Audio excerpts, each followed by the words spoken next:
Friends అందరూ ఎలా ఉన్నారు? బాగున్నారా? అందరూ బాగున్నారనుకుంటున్నాను. మరి ఈరోజు దేవుని వాగ్దానంతో నేను మీ ముందుకు వచ్చాను. ఈరోజు దేవుని వాగ్దానము యెషయా గ్రంథము 62వ అధ్యాయము 9వ వచనము.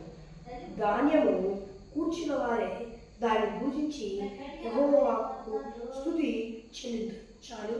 మరి ఇక్కడ చూసుకున్నట్లయితే దేవుడు ఈరోజు వాగ్దానంగా ప్రమాణపూర్వకంగా చెప్తున్నాడు. ఏమనంటే, ధాన్యం ఎవరైతే శ్రమించి కష్టపడి ఎంతో కష్టంతో దాన్ని కూర్చుకుంటారో, ఎవరైతే దాన్ని సంపాదిస్తారో, అయ్యో అని కష్టార్జితం రక్తాన్ని ఒలికించి దాన్ని చేస్తారో వారి గురించి దేవుడు చెప్తున్నాడు. ఇప్పటిదాకా మీరు ఏదైతే కష్టపడి రక్తాన్ని ఒలికించి కష్టపడి సంపాదిస్తున్నానో చిల్లి సంచిలో వేయబడినట్టుగా వేయబడిపోయిందేమో నాకు తెలియదు. కానీ ప్రభు దేవుడు ఈరోజు వాగ్దానం ఇస్తున్నాడు. ఏమనంటే, ధాన్యము ఏదైతే నీవు కష్టపడి కూర్చుకున్నావో అది సిలి సంచిలో వేయబడదు. ఇక్కడ నుండి వడ్డీలు అనే సిలి సంచిలో వేయబడదు. ఇక్కడ నుండి అనారోగ్యము అనే సిలి సంచిలో వేయబడదు. ఇంకా అలాగే గొడవలు అనే సిలి సంచిలో వేయబడదు.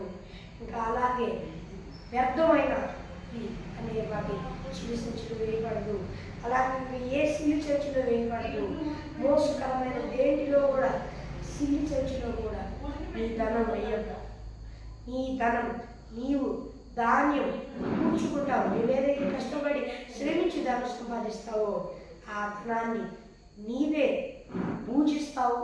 ఆ ధనాన్ని నువ్వే ఆ ధనాన్ని నీ కొరకు నువ్వే వాడుకుంటావు.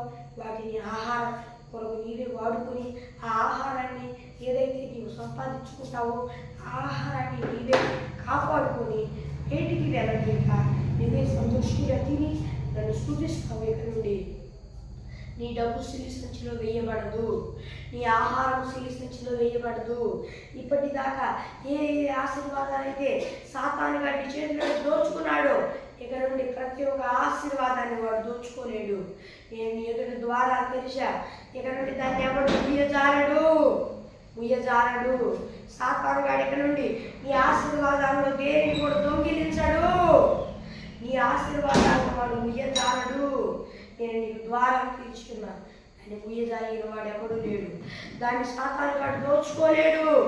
నేను నిన్ను ఆశీర్వదించ మొదలుపెట్టి ఉన్నాను. భయపడకము, నేను నీ దేవుడిని అయి ఉన్నాను.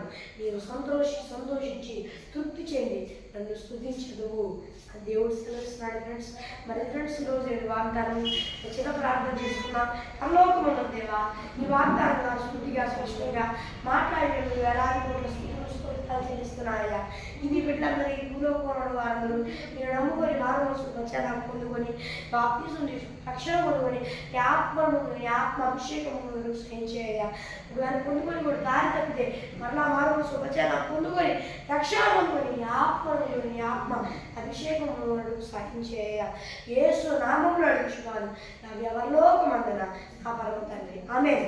మరి ఫ్రెండ్స్ ఈరోజు నేను వాగ్దానము మరి ప్రార్థన అవసరం వరకు ఇక్కడ కనిపిస్తున్న +91 6305 960009 అనే నెంబర్కి కాల్ చేయండి. మరీ ఒకసారి చెప్తాను, +91 6305 960089 అనే నెంబర్కి కాల్ చేయండి. మరి ఒక దేవుని వాగ్దానం మళ్ళీ వెళ్దాం. అందరూ దేవుని కృపాశీర్వాదం అందరికీ తోడై నడిపించుగాక. ఆమేన్. Praise the lord.